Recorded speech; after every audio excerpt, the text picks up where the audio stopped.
మహిమ కలుగును గాక. కూడి వచ్చిన దేవుని బిడ్డలందరికీ శుభములు ఆశీర్వాదాలు దేవుడు దయచేయను గాక. ఆమేన్ ఆమేన్. ఈ లోకములో ఎక్కడ చూసినా ఎక్కువ ప్రమాదాలు, అపాయాలు, సమస్యలు, విపత్తులు అంతా కూడా ఎక్కడ చూసినా పొంచి ఉన్నాయి, చాలా పొంచి ఉన్నాయి. ఎందుకనంటే ఏ క్షణములో ఏది జరుగుతుందో, ఏ క్షణంలో ఏది జరుగుతుందో ఊహించని విధంగా, ఎందుకనంటే నేటి దినాలు ఉన్నాయి ప్రదేంగా. కాబట్టి మనం గమనించాలి, దేవుని పిల్లం కనుక మనం చాలా గమనించాలి. ఎందుకు అనంటే యేసు ప్రభుల వారు ఒక మాట చెప్పేశారు. యేసు ప్రభు, అయ్యా యోహాను తన శిష్యులకు ప్రార్థన నేర్పిండు, మేము ఎలాంటి ప్రార్థన చేయాలి అని చెప్పేసి యేసు ప్రభు దగ్గర యేసు ప్రభు శిష్యులు అడుగుతా ఉన్నారు. యేసు ప్రభు శిష్యులు అడుగుతా ఉంటే యేసు ప్రభు శిష్యులకు ఏం చేసిందంటే ఎలాంటి ప్రార్థన చేయాలి అని యేసు ప్రభు చెప్పిండు అని అంటే మనం చూడవచ్చు. యేసు ప్రభు శిష్యులు ఎలాంటి ప్రార్థన చేయాలని యేసు ప్రభు చెప్పిండో ఆ ప్రార్థన మనం కొద్దిగా మనం ఆలోచన చేద్దాం. చూడండి మత్తయి సువార్త, మత్తయి సువార్త 6వ అధ్యాయము. మత్తయి సువార్త 6వ అధ్యాయము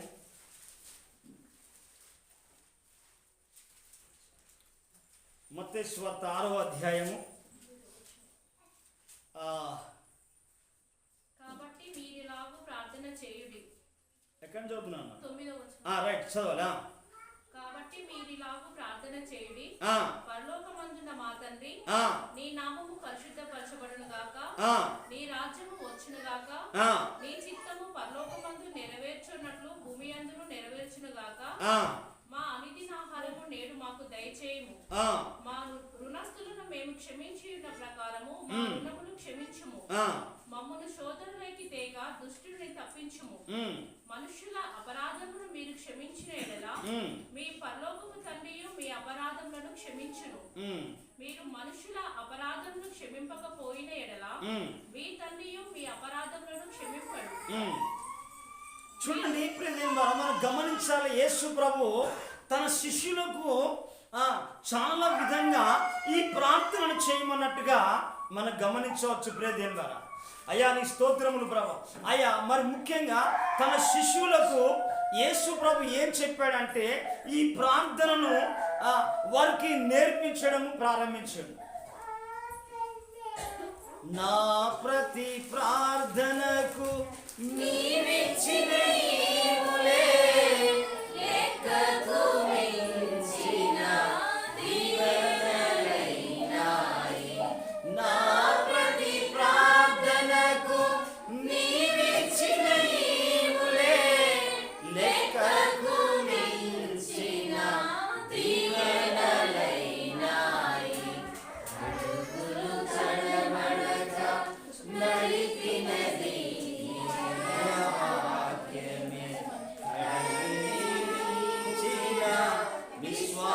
విశ్వాసమునిచ్చి విజయము చేకూర్చెను. అడుగులు తడబడక నడిచినది వాక్యమే, కడలించిన విశ్వాసమునిచ్చి విజయము చేకూర్చెను. ఆరాధుడా అభిషేక్తుడా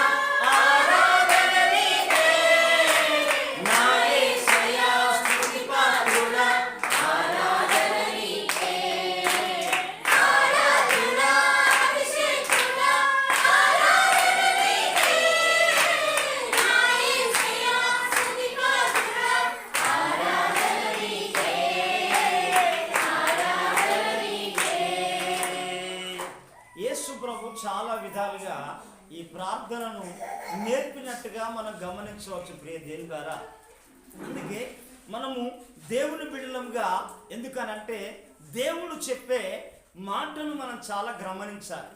అయితే ఇక్కడ కొన్ని నేటికి వరకు కూడా ఏం చేస్తుందంటే మనకు దేవుడు ఆయన నామము ఏంటట, ఆయన ఆయన నామము పరిశుద్ధపరచబడును గాక అంటే నామము అంటే ఆయన పేరు.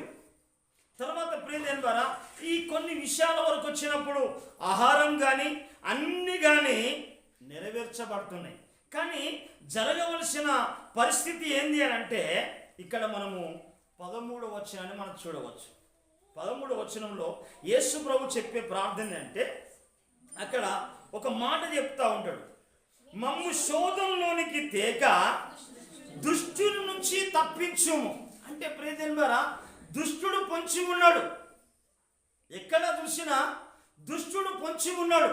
ఎందుకనంటే అనేక ఆ దుష్టుడు ఏం చేసిందంటే శోధనలకు గురి చేసి, వేదనలకు గురి చేసి, రోగాలకు గురి చేసి, బాధలకు గురి చేసి, ఇబ్బందులకు గురి చేసి, అప్పులకు గురి చేసి వాడు ఏం చేస్తున్నాడంటే శోధకుడు లోకములో ఉన్నాడు.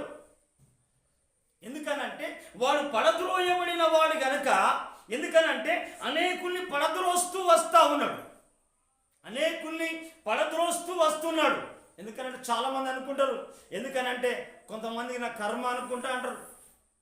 కానీ ప్రియదేవ ద్వారా వాడు అపవాది అనేవాడు ఏం చేసిందంటే మహోన్నతునితో నేను దేవునితో నేను సమానంగా ఉండాలనుకొని ఆ మహోన్నతమైన స్థలంలో నుంచి కేరుబు ఏం చేసిందంటే ఆ దూత పడద్రోయబడినప్పుడు అపవాదిగా మారి, ఈ పడద్రోయబడిన వాళ్ళంతా అపవాది సంబంధించిన వాళ్ళు.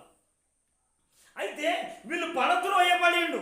ఎందుకు అని అంటే ప్రియదేవ ద్వారా వాడు పడద్రోయబడిన వాడు ఏం చేస్తానంటే వానికి కొంచెము సమయమే అని.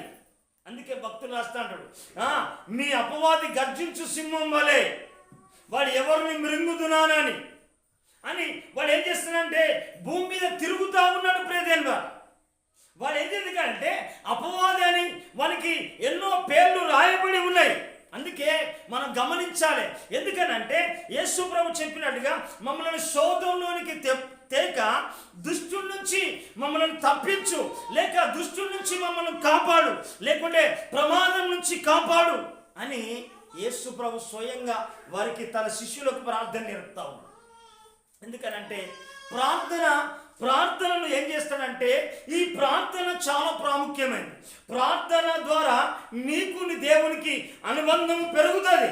నువ్వు ఎలాగైతే ప్రార్థన చేస్తూ ఉంటావో, ప్రార్థనను ముందుకు సాగుతూ ఉంటావో ఏమైపోతుందంటే ఈ ప్రార్థన ద్వారా దేవునికి చాలా సమీపంగా ఉంటాడు. ప్రార్థించిన ప్రతి ఒక్క వ్యక్తి దేవునికి సన్నిహితుడుగా, దేవునికి స్నేహితుడుగా, దేవునికి మంచి నమ్మకమైన వాడుగా, దేవునికి యథార్థమైన వాడుగా తయారయ్యేది ఎక్కడంటే ప్రార్థన ద్వారా. ఎందుకనంటే ఈ ప్రార్థనే దేవునికి దగ్గరగా చేస్తా ఉండేది. అయితే ఈ ప్రార్థన లేనప్పుడు అపవాది ఏం చేస్తాడంటే నేను దూరంగా చేస్తాను. ఎందుకనంటే నువ్వు ప్రార్థన చేస్తే మన ఆలోచనలు పనిచేయి, వాని కుయుక్తులు పనిచేయి, వాని పన్నాగాలు పనిచేయి, వాని ఆలోచనలు పనిచేయి. ఎందుకనంటే ఏ కుటుంబంలోనైతే ప్రార్థించే తల్లి కానీ, చెల్లి కానీ, అక్క కానీ, అన్న కానీ, తండ్రి కానీ ఉంటే వాని నెట్వర్క్ అంతా ఆగిపోతాడు. ఎందుకనంటే ప్రార్థన చేసే ఏ స్థలంలో అయితే ప్రార్థన పరులు ఉంటారో, ప్రార్థించే వాళ్ళు ఉంటారో అక్కడ ఏమవుతుందంటే పరిస్థితులు మారుతా ఉంటాయి, స్థితులు మారుతా ఉంటాయి, ఆ వ్యక్తులు బాగా అయిపోతూ ఉంటారు. ఎందుకనంటే నేను ఈ దినంలో ఉన్నాను, ఎందుకనంటే నా తల్లో నా చెల్లో మా కుటుంబం అంతా ప్రార్థన చేస్తేనే పరమ భ్రష్టుడైన త్రాగుబోతునే పరిశుద్ధునిగా తీర్చింది దేవుడు. హల్లెలూయా.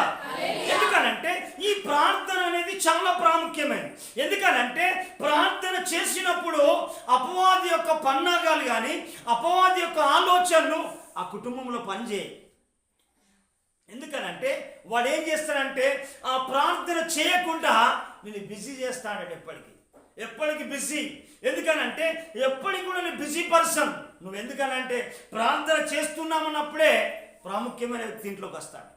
నువ్వు ప్రార్థనకు డిసైడ్ అయినప్పుడే, నువ్వు ప్రార్థన చేయాలని, ప్రార్థన స్థలాలకు వెళ్ళాలని, వాక్యము చదవాలని, దేవుని సన్నిధిలో నేను గడిపి ఈరోజు ఒక ప్రత్యేకంగా నేను ప్రార్థన చేయాలి, నేను ఎన్నోసార్లు వింటున్నా అని తీర్మానం చేసుకుంటావు. కానీ వాడు ఏం చేస్తాడంటే అప్పుడే నీ కుటుంబంలోనికి ఏదో ఒక పత్రిక పట్టుకొని ఎందుకంటే నిన్ను బిజీ చేస్తానికి, ఎందుకనంటే ఏదో ఒక కార్యక్రమంలో పంపడానికి ఏం చేస్తాడంటే వాడు క్విక్గా వాడు పని చేస్తా ఉంటాడు. క్విక్తిపరుడు. ఆదాము వాళ్ళ దగ్గరికి ఎలా వచ్చిండంటే క్విక్తితో వచ్చాడు. చాలా యుక్తిపరుడు వాడు. అందుకే మనకి యోహాను ఏం చేసిందంటే వాడు ఎన్ని పేర్లు రాయబడినాయి అంటే మనం యోహాను సువార్తలో చూడవచ్చు. 8వ అధ్యాయంలో చూడవచ్చు. యోహాను సువార్త 8వ అధ్యాయం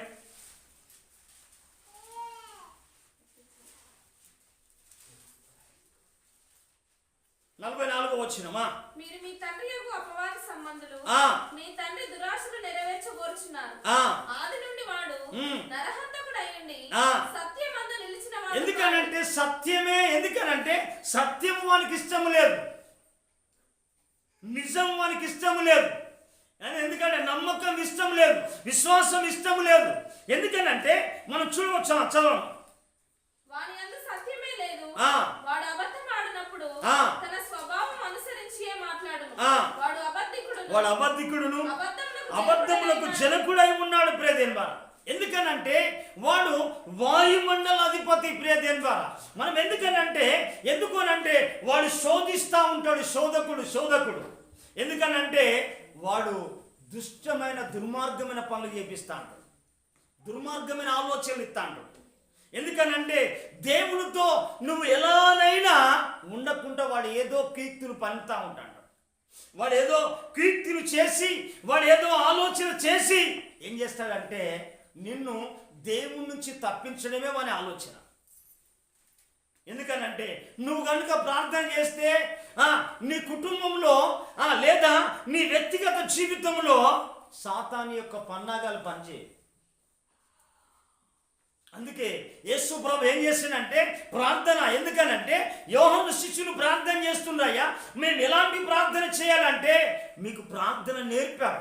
ఎందుకనంటే ఈ ప్రార్థన దేవుని పిల్లలమైన మనము కూడా, ఆయన మన తండ్రి అయితే ఆయన మన పిల్లలం. ఆయన ఏ విధంగా ప్రార్థన చేస్తే ఆ విధంగా మనం ప్రార్థన చేయాలి. ఎందుకనంటే ప్రియదేవా, వాడు అక్కడక్కడ ఎందుకనంటే వాడు కొన్ని ఉరులు పడుతూ అంటాడు, కొన్ని వలలు వేస్తూ అంటాడు. ఎందుకనంటే అలా ఎలాంటి వలలు వేస్తాడో ఈనాడు నరులాట ఎరుగరాట. ఎందుకనంటే ఆ హఠాత్తు కాలము, ఆ ప్రమాద కాలము రాకముందుకు, ఎందుకనంటే నువ్వు శోధనలో ప్రవేశించకున్నట్లు. ఎందుకనంటే శోధకుడు ఎట్లనైనా నేను ఏం చేస్తాడంటే శోధిస్తా అంటాడు, వేధిస్తా అంటాడు, బాధ పెడతా అంటాడు, దుఃఖ పెడతా అంటాడు, బలహీనపరుస్తా అంటాడు, కృంగతీస్తా అంటాడు, నిన్ను వ్యాధిగ్రస్తులు చేస్తా అంటాడు, నిన్ను అప్పుల్లోకి నెట్టి వేస్తా అంటాడు. నిన్ను ఏం చేస్తానంటే నిన్నంతా ఎప్పటికి కూడా దేవుని సన్నిధిలో ఉండకుండానే చేస్తాడు సాతాను. అందుకే ప్రకటన గ్రంథంలో చూడవచ్చు, ప్రియదేవా 12వ అధ్యాయం 12వ వచనంలో చూడవచ్చు. వాడు ఎలాంటి పనులు చేస్తూ ఉన్నాడంటే మనం గమనించవచ్చు. ప్రకటన గ్రంథం 12వ అధ్యాయం 12వ వచనం. పరలోక నివాసులారా ఉత్సాహించుడి, భూమి సముద్రమా మీకు శ్రమ, అపవాదికి సమయము కొంచెమే అని తెలుసుకొని చూడండి బహుక్రోధము గలవాడై వాడు మీ యొద్దకు దిగి వచ్చి ఉన్నాడు. ప్రియదేవా, ఎందుకంటే వాడు ఏం చేసిందంటే వాడు పడద్రోయబడిన వాడు కనుక ఎవరు కూడా మంచిగా ఉండడానికి మనకి ఇష్టం లేదు. అందుకే ఈనాడు అంత ఏమైపోతుందంటే ఏదో సంఘాల్లో కనుక చూస్తే, కుటుంబాల్లో చూస్తే ఎంజాయ్మెంట్కి అలవాటు అయిపోతా ఉన్నాడు. ప్రార్థన తక్కువగా. అపవాది ఏం చేస్తుందంటే వాడు ఎప్పటికి కూడా ఏం చేస్తా అంటే నిన్ను వాక్యము చదవనేడు, ప్రార్థన చేయనియాడు, దేవుని సన్నిధికి రానియాడు. అందుకే ఈనాడు అనేకమైన యాక్సిడెంట్లు కానీ, తర్వాత అనేకమైన రోగాలు కావచ్చు, అనేకమైన సమస్యలను కనుక మనం చూస్తా అంటే మనం గమనించవచ్చు. అందుకే మనం చాలామంది కుటుంబాల్లో కనుక చూస్తే ఎలాంటి పరిస్థితులు ఉన్నాయంటే భయంకరమైన పరిస్థితులు సంభవిస్తూ ఉన్నాయి.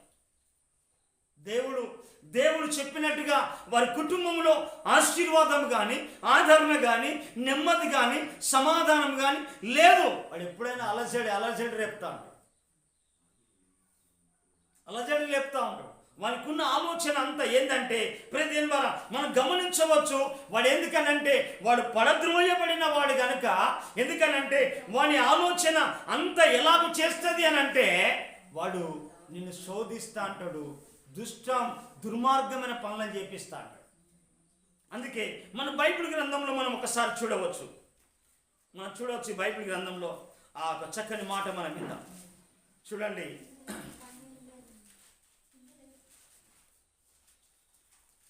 బైబిల్ గ్రంథంలో ఒక చక్కని మాట మనం చూద్దాం. దేవుడు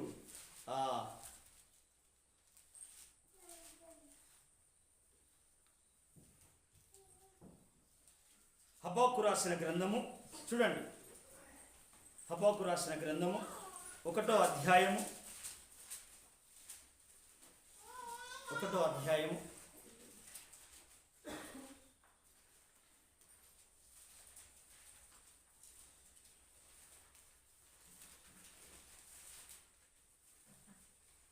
13వ వచనం 1:13. నీ కనుదృష్టి అమ్మ హబక్కూ రాసిన పత్రిక హబక్కూ 1వ అధ్యాయము 15. చూడండి, వాడు గాలము వేసి మానవులందరినీ చూడాడు. ఎందుకనట వాడు గాలము వేసి, ఎందుకనంటే వాళ్ళకు భార్య కన్నా గాలం ఎత్తాడు, భర్త కన్నా గాలం ఎత్తాడు. ఆ గాలముతోటే వీళ్ళు గలాట అయితే అంటాడు. ఎందుకనంటే వాడు గాలం వేసిండా, వాడు ఆలోచన వేసిండా. ఎందుకనంటే వాళ్ళు భార్య అనుకుంటుంది ఇక మనం ఎక్కడైనా బాగుపడతాం, దేవుడు ఆశీర్వదించే సమయం వచ్చిందంటే ఆయన ఈ మాట అసలే గాలం వేస్తాడు. పిల్లలకో లేకుంటే వాళ్ళ భర్తకో భార్యకో వాడు ఎవరికో, ఎందుకనంటే అదును చూసి వాడు ఏం చేస్తాడంటే చక్కగా గాలం వేస్తాడు. గాలం వేసి ఏం చేస్తానంటే వాడు గాలం వేసి గలాట చేస్తా అంటాడు. ఎందుకనంటే విచ్ఛిన్నము చేసేసి కుటుంబంలో నెమ్మది లేకుండా, శాంతి లేకుండా, సమాధానం లేకుండా, ఆదరణ లేకుండా, లేకుంటే ఉద్యోగం చేయకుండా, వ్యాపారం చేయకుండా, పనులను చేసుకోకుండా, కుటుంబాన్ని సంరక్షించుకోకుండా వాడు చేస్తాడు. కొన్ని సంవత్సరాలు మా కుటుంబంలో అదే పరిస్థితి జరిగింది. చాలా పేదరికం, ఇంత అంతగా చాలా పేదరికం. ఎందుకనంటే ఇప్పుడు కూడా చాలా కుటుంబాలు విచ్ఛిన్నమైపోతా ఉన్నాయి. ఎందుకనంటే ఆ త్రాగుబోతు ఆత్మ, లేకుంటే వ్యభిచారం ఆత్మ, దొంగతనం చేసే ఆత్మ, అదంతా ఎవరిదంటే దుష్టుల నుంచి వచ్చేటి. ఎందుకనంటే వాడు ఈ లోక సంబంధమైన యుగదేవత. ఎందుకనంటే వారు మనోనేత్రాలు వెలిగింపకున్నట్లాడ వాళ్ళకు గుడ్డితనం చేసిండు. ఏ గుడ్డితనము? దేవుణ్ణి చూడకుండా, దేవుని మాటలు వినకుండా, దేవుని సన్నిధిలో ప్రార్థించకుండా మూగవాళ్ళని చేసాడు. ప్రేదేన్ వారు. ఎందుకనంటే వాడు ఏం చేస్తున్నాడంటే వాడు ఏం చేస్తా ఉన్నాడు, వాడు గాలం వేసి మానవులందరినీ గుచ్చి లాగి ఉన్నాడు, ఉరులు ఒగ్గి చిక్కించుకొని ఉన్నాడు. చాలా మంది ఆ చిక్కుల్లోకి వెళ్ళి రావాలి. ఎప్పుడు చిక్కుల్లోకి రావాలంటే ప్రార్థన చేస్తేనే ఆ చిక్కుల్లోకి వెళ్ళి బయటికి రాగలరు. నేను బాగా చాలా చిక్కుల్లో ప్యాకెట్ ఆడేది, గుడంబ, విస్కీ అన్ని తాగేది. నేను నా కష్టార్జితం ఇంటికి రాకపోయేది వాస్తవం. కానీ దేవుడు చెప్తా ఉన్నాడు, నిశ్చయముగా నీ కష్టార్జితాన్ని నువ్వు అనుభవిస్తావు. చూడనా 128వ కీర్తన ఆ మాట. ఎందుకనంటే మనం గమనించాలి, దేవుని పిల్లం కనుక. ఎందుకు అనంటే వాడు చిక్కించుకున్నాడంటే వాడి చిక్కంలో ఉన్నామంటే నీ పరిస్థితి అయిపోయినట్టే. నిశ్చయముగా నీవు నీ చేతుల కష్టార్జితాన్ని అనుభవించదవు. ఎందుకంటే ప్రదేన్ బార అనుభవించట్లేదు. ఎక్కడికి వెళుతా ఉన్నాయి? అప్పులకు, నొప్పులకు, రోగాలకి అయిపోతున్నాయి చాలా. ఎందుకనంటే తెలియక కూడా లక్షలలో అప్పు చేసిన వాళ్ళు ఉన్నారు. మన రియల్ ఎస్టేట్ ఒక నా స్నేహితుడు ఉన్నాడు, ఒక ఆయన చాలా ఉండేది, వాస్తవంగా ఉన్నతంగా ఉండేది. ఆయన ఒక 10,000 ఇస్తానని చెప్పేసి మాట్లాడి ఒక 5,000 ఇచ్చిన బ్రదర్ని ఇస్తా అంటే ఇక ఆయన చెప్తాడు బాధలు. ఎందుకనంటే ఆయనను ఆ బిజినెస్లకు దింపి చాలా పరిచయం చేసిందన్న. నేను ఈరోజు వరకు ఈఎంఐ కూడా కట్టలేకపోతున్నాను చెప్పి, నువ్వు ఒక దైవజనుడిగా నేను నీకు చెప్పొద్దని, నువ్వు ప్రార్థన చేస్తావని చెప్పినా చెప్పి. ఎందుకనంటే వాడు ఏం చేసి ఎక్కడ పడితే ఎక్కడైనా ప్లాట్ తీసుకొని అక్కడ స్టక్ అయిపోయినాయి వాస్తవంగా. ఎందుకంటే ప్రేదేన్ బారా కుటుంబంలో తన కొడుకు హైదరాబాద్లో చిక్ అయిపోయాడు. తన కొడుకు ఆయన అమెరికాలో ఉన్నాడు, జాబ్ చేస్తానికి వెళ్ళిపోయాడు, ఉన్నతమైన చదువులు వెళ్ళాడు, చదువంతా పూర్తయింది. ఎందుకనంటే ఇక్కడ కూడా నెట్వర్క్ ఆపేసి అన్న నేను ఏం చేయాలన్నాడు. ఎందుకంటే ప్రేదేన్ బారా ఉన్నతమైన చదువులు చదివించాడు తన కొడుకుని బిడ్డలు. తను కూడా బెంగళూరులో జాబ్ చేసడానికి వెళ్ళింది. ఎందుకంటే ప్రేదేన్ బారా ఎందుకు అనంటే ఈనాడు చాలా నది విషాదకరంగా పరిస్థితి మారింది. ప్రేదేన్ బారా గమనించాలి, బిజీ నువ్వు లోకంలో కాదు, నువ్వు బిజీ అంతా దేవునితో పెట్టుకోవాలి. హల్లెలూయా. ఎందుకంటే నీ బిజీ అంతా ఏం చేయాలంటే నువ్వు సాతానును నువ్వు బయట తిరగడానికి కాదు. ఈనాడు సేవకులు కూడా బిజీ కాదు, దేవునితోనే ఎక్కువ పెట్టుకోవాలి బంధం. ఎందుకనంటే వాడు ఏం చేస్తా ఉన్నాడంటే మనం గనుక చూస్తాడే ప్రేదేన్ ద్వారా అనుభవించకుండా, ఇంకొక మాట చెప్పాలంటే బైబిల్లో ఇంకొక మాట ఉంటది, ఇంకొక మాట నువ్వు ప్రార్థన చేసుకో దేవుడు మార్గాలు తెరుస్తాడు, నువ్వు ప్రార్థన చేయి నీ పరిస్థితులను మారుస్తా అంటాడు, నువ్వు ప్రార్థన చేయి ప్రతి పరిస్థితిని మారుస్తా అంటాడు. ఎందుకంటే నీకు సమాధానాన్ని కలిగేస్తా అంటాడు, ఆరోగ్యాన్ని కలిగేస్తా అంటాడు, అపాయం రాకుండా కాపాడుతా అంటాడు. అందుకే ఈ 91 కీర్తనలో ఉన్న వాగ్దానాలన్నీ ఉన్నాయి. ఎందుకు అనంటే ఈ వాగ్దానాలు మనం చూడాలన్నా నువ్వు నాటకు వెళ్ళదు. ఆ 91 కీర్తనలో వాగ్దానాలు నెరవేర్చబడాలి అంటే ప్రార్థన కావాలి. మహోన్నతుని చాటున నివసించువాడే సర్వశక్తి నీడను విశ్రమించువాడు. ఎందుకనంటే ఎన్ని ప్రమాదాలు, ఎందుకనంటే బయటికి వెళ్ళిన వ్యక్తి ఇటు చూడాలన్నా మీరు అక్కడికి వెళ్ళారు, అందుకే యాక్సిడెంట్. హల్లెలూయా. మన జపన శాస్త్రి గారు చెప్పాడు, వాళ్ళట బైబిల్ ఇంటికాడ చదవరాట. ఎక్కడ చదువుతారట చెప్పం, ఎక్కడ చెప్పాడు? చర్చిలో చదువుతారు. ఎందుకనంటే నువ్వు ప్రసంగాన్ని విను. ఎందుకనంటే మనం ఈ కడవరి దినాల్లో మనం ఎక్కువగా ఏం కావాలంటే మనకు మహోన్నతుని చాటున నివసించువాడే సర్వశక్తి నీడను విశ్రమించువాడు. ఈ మహోన్నతులతో సంబంధం లేకుండా, ఈ పరిశుద్ధులతో సంబంధం లేకుండా, నిన్ను కాపాడే దేవునితో సంబంధం లేకుండా, నిన్ను నడిపించే దేవునితో సంబంధం లేకుండా, నీ అవసరాలు తీర్చే దేవునితో సంబంధం లేకుండా నువ్వు బిజీ అయితే నీ అవసరాలు తీరే. నీ అవసరాలు తీరవు. ఎందుకనంటే అక్కడ చెప్పిన ప్రతి వాగ్దానాన్ని ఏం చేసిందంటే అక్కడ వాళ్ళు భక్తుడు ఏం చేసిందంటే వాళ్ళు దేవునికి నివాస స్థలంగా చేసుకున్నారు, దేవుని ఆశ్రయంగా చేసుకున్నారు, దేవుని కోటగా చేసుకున్నారు. వాళ్ళు కోటగా చేసుకున్నారు కాబట్టికనే వాగ్దానం నెరవేర్పు జరుగుతాను. ఎలా? ఎందుకు అనంటే ఆ వాగ్దానం ఎత్తిపట్టి ప్రార్థన చేయడం. ఏ తెగులు నీ గుడారం సమీపించానో ప్రభా, ఎందుకు నీ పాదములకు రాయి తగలకుండా వారు తమ చేతుల మీద ఎత్తి పట్టుకుంటారు. అంటే నువ్వేంది ప్రభా, నేను ప్రమాదంతో కూడిన లోకంలోకి వెళుతున్నాను, ఎందుకనంటే నువ్వు నన్ను కాపాడాలి. ఎలా కాపాడాలి? ఒకడు తన కనుపాపను కాపాడుకున్నట్లుగా నన్ను నువ్వు కాపాడాలి.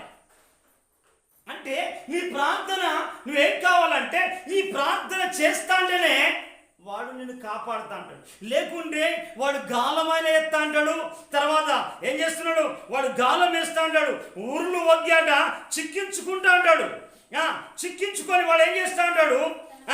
వాడట తన వల్లో ఏం చేస్తున్నాడమ్మా, వాడు తన వల్లో వాడిని కూర్చుకొని సంతోషపడతా అంటాడు. నువ్వు ఏడుతా అంటావు, వాడు నవ్వుతా అంటాడు. కానీ దేవుడు నిన్ను చూసి కూడా బాధపడతా. ఎందుకనంటే దేవుడు చేయమన్నది మనం చేయాలి. ఎందుకు అనంటే దేవుడు ఏది చేయమంటున్నాడు అంటే మనం ప్రార్థన జీవితం కలిగి ఉండాలి అంటున్నాడు. ఎందుకనంటే మమ్మల్ని శోధన నుంచి తేక దుష్టుల నుంచి తప్పించు. అయ్యా నా పిల్లల్ని నేను కాపాడలేను, నా భర్తను నేను కాపాడలేను, అయ్యా నాయనా నేను కాపాడుకోలేను, నువ్వు మాత్రమే నన్ను కాపాడగలిగిన దేవుడు అని ఏంటంటే భక్తి అనేది ప్రార్థన చేస్తాడు, విశ్వాసంతో ప్రార్థన చేస్తాడు, నమ్మకంతో ప్రార్థన చేస్తాడు. ఎందుకంటే ప్రియమైన వారి కడవరి దినాల్లో చాలామంది ప్రార్థన జీవితం లేదు.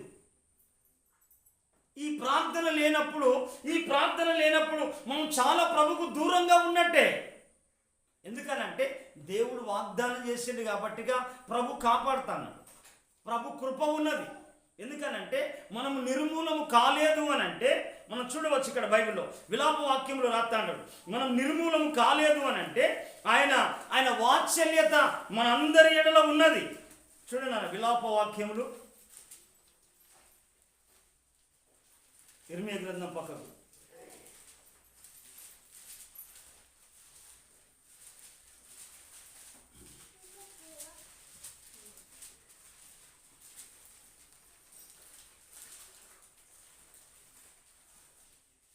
3వ అధ్యాయము 22వ వచనం.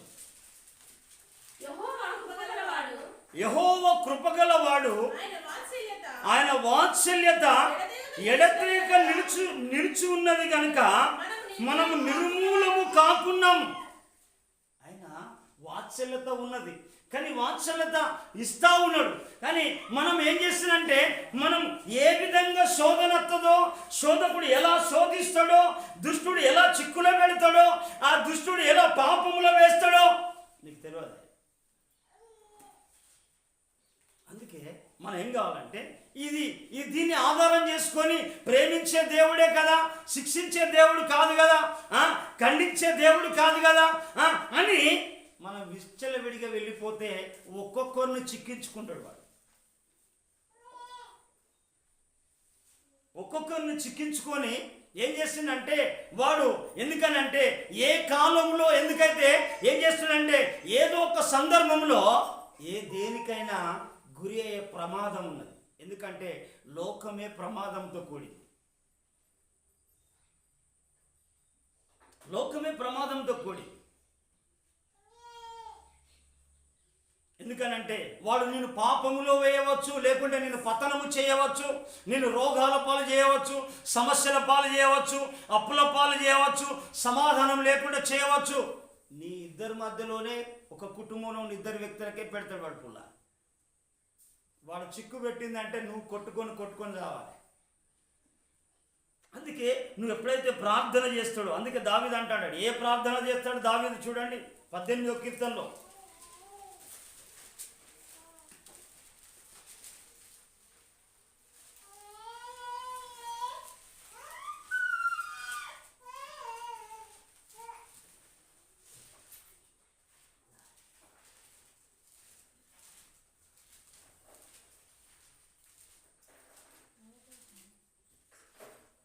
కీర్తన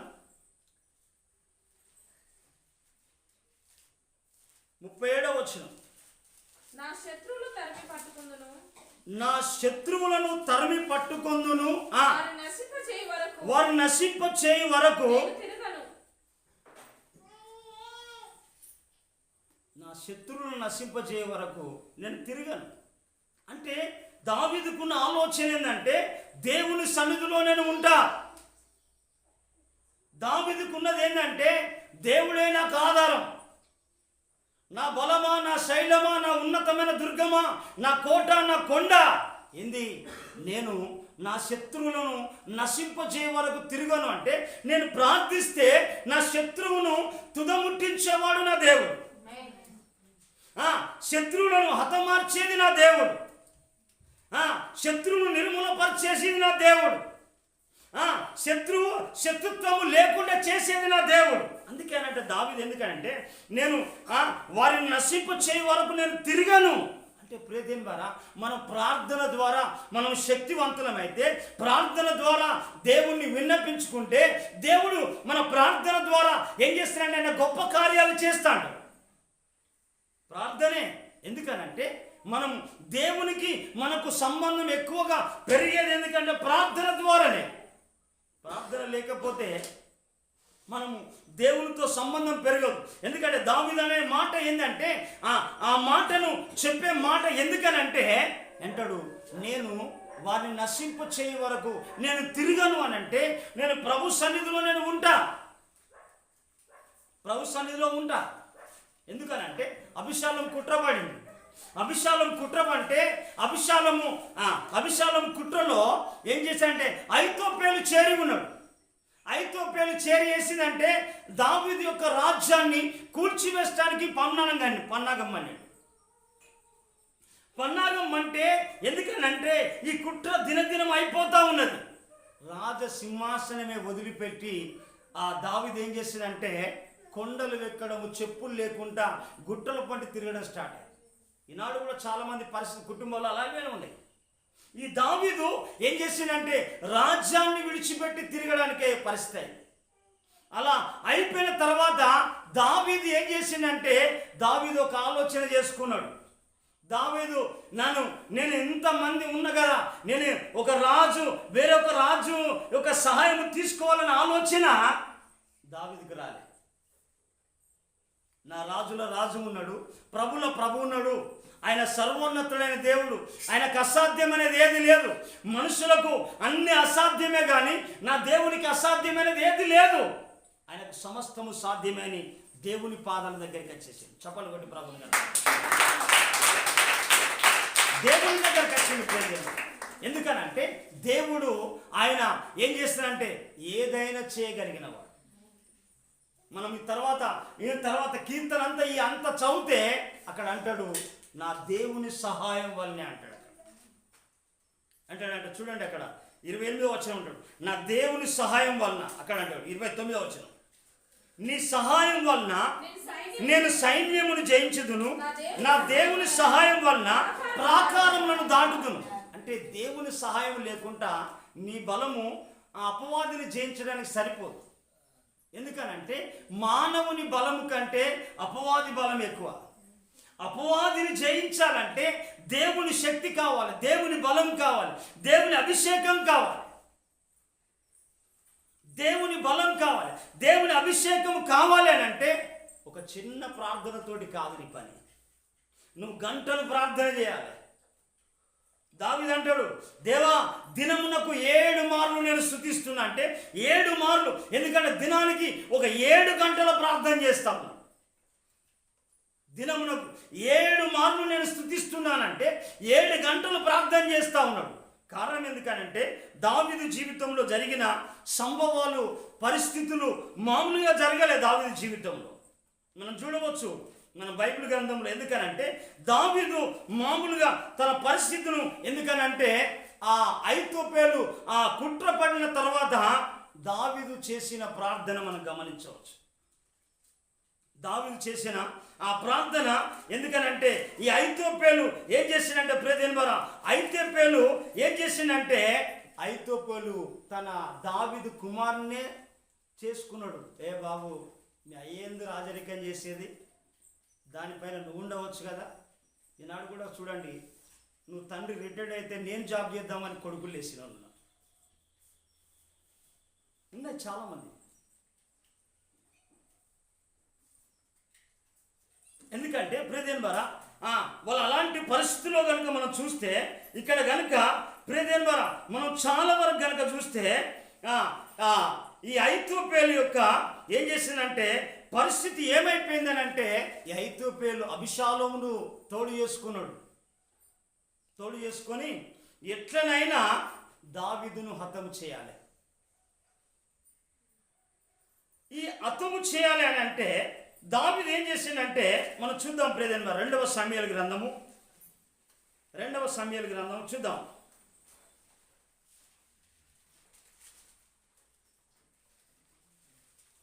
2వ సమూయేలు గ్రంథము 15వ అధ్యాయము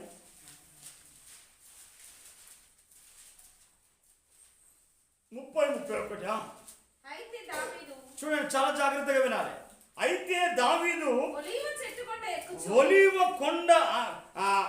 కొండ ఎక్కుచు ఏడుచు చూడండి, ఏడ్చే పరిస్థితి వచ్చింది. నేనే అంటున్నాను, నువ్వు ఏడ్చే పరిస్థితి నుంచి తప్పించబడాలంటే, నీ దుఃఖ దినములు సమాప్తం కావాలంటే, నీ పరిస్థితి మారాలంటే. ఎందుకనంటే దావీదు అంతటి వాడే. దావీదు ఎవరయ్యా అంటే దేవునికి హృదయానుసారుడు, దేవునికి ఇష్టమైన వాడు. అతనికి వచ్చింది కష్టం. ఎందుకనంటే కొంత తెలిసి తెలియక ఉండవచ్చు. అయితే దావీదు రాజరికంలో ఉండి ఎన్నో యుద్ధాలు చేసినప్పటికీ కూడా ఆయనకే పరిస్థితి వచ్చేసి. నువ్వు అనుకుంటావు నాకు ఏ పరిస్థితి రాదనుకుంటావు. ఎందుకనంటే బలం ఉన్నది కదా, ఇటు చూడాలి, బలం ఉన్నది కదా, జ్ఞానం ఉన్నది కదా, డబ్బు ఉన్నది కదా, తెలివితేటలు ఉన్నాయి కదా, అండదండలు ఉన్నాయి కదా, అనేకులు మాకు ఉన్నారు కదా అని నువ్వు అనుకుంటావు. కానీ ప్రమాదం ఏ వైపు నుంచి వస్తుందో తెలియదు. దుష్టుడు ఏ విధంగా నిన్ను శోధిస్తాడో చెప్పలేం, పరిస్థితులు ఎలా వస్తాయో చెప్పలేం. మనం అనుకోవచ్చు యేసు ప్రభును ఆ 12 మంది శిష్యులు ఉన్న ఇస్కరియోతు యూదే అప్పగించాడు. దేని కొరకు? డబ్బు కొరకు. ఎందుకనంటే ప్రియమైన వారా, ఎందుకనంటే దావీదు అంతటి వానికి అంత పరిస్థితి రావుగానే ఏమైతాడు చదవాలమ్మా. చూడండి, దావీదు ఒలివ ఆ చెట్ల కొండ ఎక్కుచు ఏడుచుచు తన తల కప్పుకొని పాదరక్షలు లేకుండా కాలి నడుకన వెళ్ళాడు. రాజైన. బి కేర్ఫుల్, మనం చాలా జాగ్రత్తగా ఉండాలి దేవుని పిల్లం. ఎందుకనంటే ప్రమాదం ఏ విధంగా వస్తుందో చెప్పలేం. ఎందుకనంటే మనం చూడవచ్చు, సొలొమోను అంటాడు, సొలొమోను చక్కగా ప్రసంగి గ్రంథంలో ఒక మంచి మాట చెప్తా ఉంటాడు.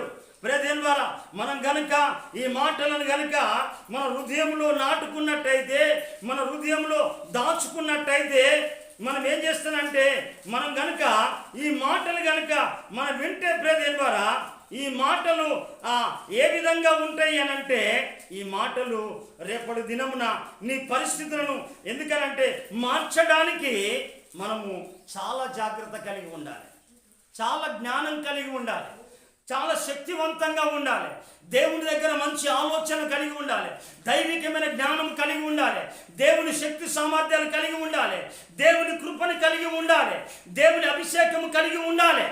అందుకే సొలొమోను అంటాడు చూడండి, ఆ ప్రసంగి గ్రంథము 9వ అధ్యాయము 12వ వచనం చూడండి, తమ కాలము ఎప్పుడు వచ్చునో నరులు ఎరగరాట. చాలా జాగ్రత్తగా మనం. ఎందుకనంటే ఎరగని కాలము, ఇంతకాలమును ఎరగవచ్చు. ఎందుకనంటే ఎప్పుడు ఏం జరుగుతుందో తెలియట్లేదు. అందుకే భక్తుడు, ఎందుకనంటే దేవుడు మన కొరకు ప్రతి మాటను పొందుపరిచాడు. ఎందుకనంటే తమ కాలము ఎప్పుడు వచ్చినో నరులు ఎరగరు. చేపలు బాధాకరమైన వలలో చిక్కుబడినట్లు వేస్తాడు, ఒకసారి నెట్టేస్తాడు. ఇప్పుడంతా ప్రపంచం అంతా ఏ నెట్లో ఉన్నది? ఇంటర్నెట్లో ఉన్నాడు. అందరూ ఈ నెట్లో ఉన్నారు చాలామంది. ఎందుకనంటే దాని నుంచి భార్యతో మాట్లాడని సమయం ఇవ్వడు, తల్లితో మాట్లాడని సమయం ఇవ్వడు, భర్తతో మాట్లాడని సమయం లేదు, పిల్లలు చూసుకోవడానికి సమయం లేదు. వాడు ఆల్రెడీ నెట్లో వేసేసాడు. చాలామంది ఈ ఇంటర్నెట్ ఏం చేసిందంటే ఈనాడు సమయము తెలియకుండా, సందర్భము తెలియకుండా, ఏం జరుగుతుందో తెలియకుండా కొన్ని మంచి సమాచారాలకు ఓకే. కానీ ఎందుకనంటే ఈనాడు సైబర్ నేరగాళ్ళు ఎక్కడ తయారయ్యారు?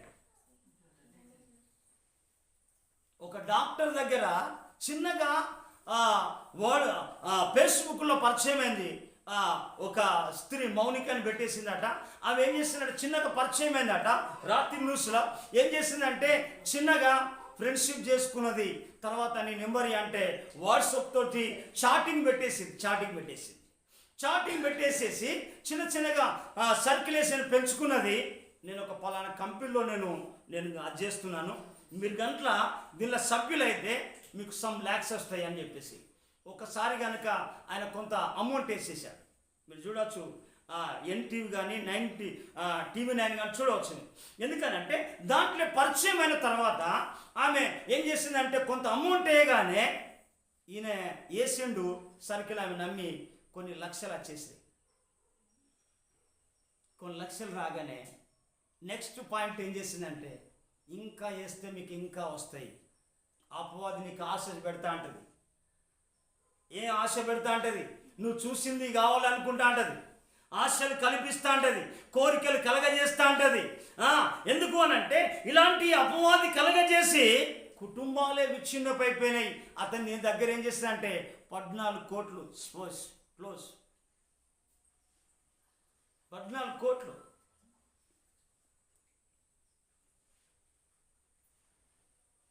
నువ్వు అనుకుంటావు నేను చాలా జ్ఞానంగా ఉన్నది, నాకేం కాదనుకుంటావు.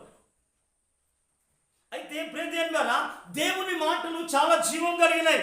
నువ్వెందుకనంటే ఈ లోకములో నడుకోవాలంటే దేవుని యొక్క ప్రార్థన శక్తి ద్వారా, ప్రార్థన బలము ద్వారా, ప్రార్థన అభిషేకము ద్వారా, ప్రార్థన పూర్వకంగా నువ్వు ఆలోచన చేయాలి. నువ్వు వ్యాపారం చేసినా, ఉద్యోగం చేసినా, మంచి వివాహం చేసుకున్నా, మంచి గృహాన్ని కట్టుకున్నా, నువ్వేం కావాలంటే ప్రార్థన పూర్వకంగా నిర్ణయించుకోవాలి.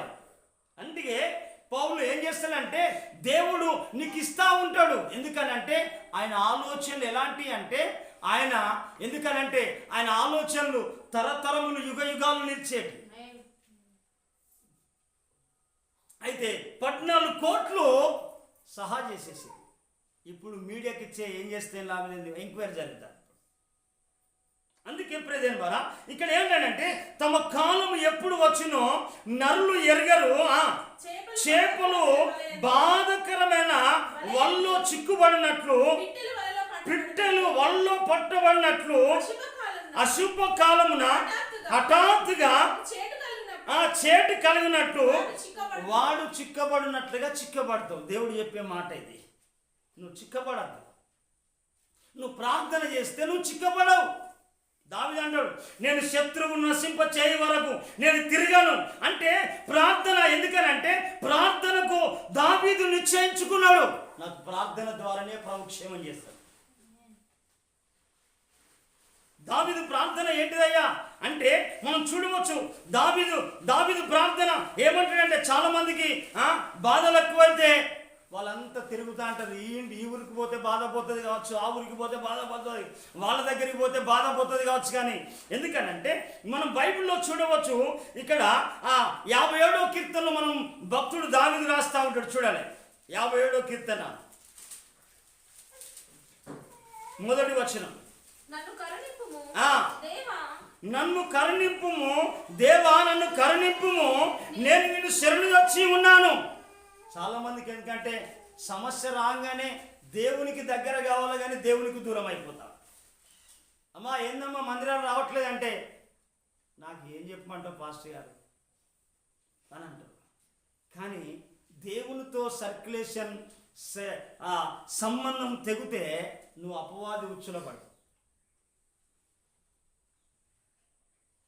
ఎందుకనంటే ఆయన దేవుని దగ్గరికి వచ్చేసి నన్ను కరుణించుము దేవా, నన్ను కరుణించుము, నీ శరణు వచ్చి ఉన్నాను, ఈ ఆపదలు తొలగిపో వరకు నీ రెక్కల నీడలో నేను శరణు వచ్చి ఉన్నాను. చప్పలు కొట్టి ప్రభుని కనపడ. ఏ ఆపదలు, ఏ రోగము, ఏ సమస్య, ఏ బాధ, ఏ ఇబ్బంది అయితే వచ్చిందో అవి తొలగిపోవడానికి. అందుకే చివరిగా ఒక మాట చెప్పేసి నేను ముగిస్తాను ప్రియదేవుని బాగా. ఎందుకనంటే ఈ దావీదు ఏం చేసిందంటే చెప్పులు లేకుండా, కాళ్ళకు చెప్పులు లేకుండా, నెమ్మది లేకుండా కాలి నడకన దావీదు ప్రయాణం సాగింది. ఎందుకనంటే మనం చూడవచ్చు కొన్ని కుటుంబాల్లో అయ్యా చెప్పుకోకుండా ఏం చేస్తా అంటే పిల్లల బాధ తట్టుకోలేకుండా నేను వేరే ఊర్లో ఉంటున్నాను. అపవాది పెడతా కథ అది. ఎందుకనంటే పిల్లలు చేసే కథ కాదు అది. అపవాది ఏదో దుష్ట ప్లాన్ తోటే నీ కుటుంబాన్ని విచ్ఛిన్నం చేస్తా అంటాడు, కుటుంబాలకు మరణాన్ని తెప్పిస్తా అంటాడు, సమస్యలను తెప్పిస్తా అంటాడు, ఇబ్బందులను తెప్పిస్తా అంటాడు, సంతానం లేకుండా చేస్తా అంటాడు. ఎందుకనంటే ఉద్యోగం చేయకుండా చేస్తా అంటాడు. మన ఆలోచన అది, మన ఆలోచన. ఎందుకనంటే వాడు ఏం చేసిందంటే ఇలాంటి చేసేవాడు దావీదు అంతటి వాన్నే చేసిన తర్వాత నువ్వెంత? యేసు ప్రభుని క్షణాల పైన తీసుకుపోయాడు. ఎక్కడికి? ఎత్తైన శిఖరం పైన తీసుకెళ్ళి, నువ్వు కనుక నువ్వు సాగిల పడితే ఇవన్నీ లోక మహిమలు నీకు ఇస్తాను. నిన్ను శోధించలేడా? నువ్వెందుకనంటే నిన్ను ఎక్కువగా చేసేది ఏంటంటే ప్రార్థన చేయనీయడు, వాక్యాన్ని విననీయడు, వాక్యాన్ని గ్రహించనీయడు, వాక్యాన్ని నువ్వు దేవుడు ఉంచనీయడు.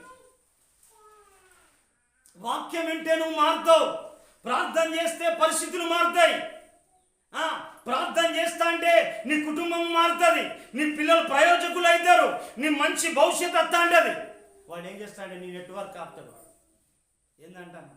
వద్దులేదమ్మా, ఇప్పుడే ఎమర్జెన్సీ ఫంక్షన్, నువ్వు పోకున్న ఫంక్షన్ జరుగుతుంది, పోయిన ఫంక్షన్ జరుగుతుంది. కానీ ఇక్కడ చూడండి, మనము 2 సమూయేలు గ్రంథం 15వ అధ్యాయం మనం చూద్దాం. ఆయన ఆ పాదరక్షకులు లేకుండా కాలి నడకను వెళ్ళను. అతని ఎదురున్న జనులు అందరూ ఎండి చూడండి ప్రేదేన్ వారా, ఏడ్చడం వాళ్ళ దగ్గర ఉన్న జనులు కూడా. ఇప్పుడు అంతా చూడవచ్చు, తల్లి చుట్టూ పిల్లలు ఎంతమంది ఏడ్చేవాళ్ళు. కుటుంబంలో నా కుటుంబంలో ఏడుపు లేదని ఒక్క వ్యక్తిని చెప్తా. ఎందుకనంటే చాలా బాధలతో ఉండేది. ఎందుకనంటే వాడు అంత నెట్వర్క్ ఉపయోగిస్తావు. కానీ నువ్వు ఎప్పుడైతే ప్రార్థనకు నువ్వు మోకరించగలుగుతావు, ప్రార్థన నిలబడగలుగుతావు, ప్రార్థన చేయడం ప్రారంభిస్తావో నీ పరిస్థితిని మారుస్తాను. చూడండి మన బైబిల్లో మన కింది వచనం చదువుదామా. అంతలో ఒకడు వచ్చి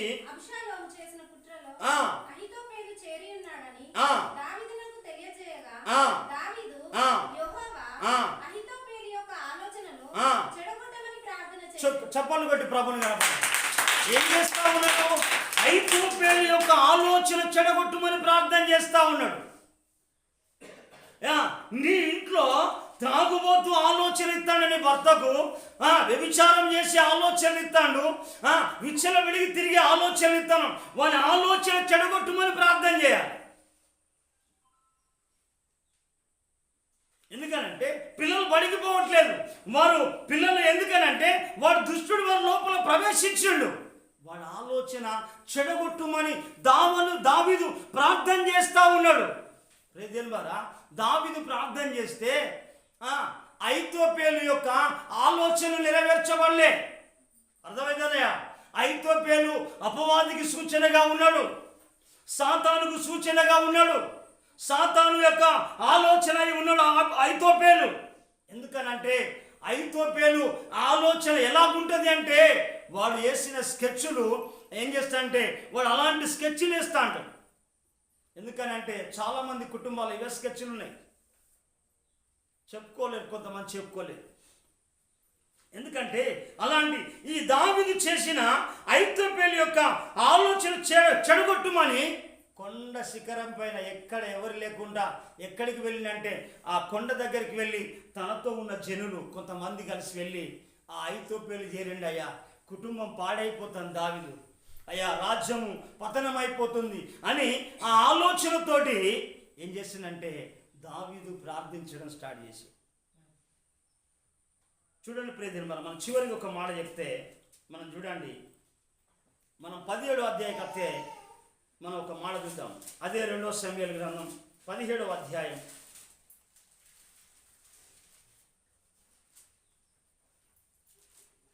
చూడండి 21 నుంచి మనం చదువుదామా.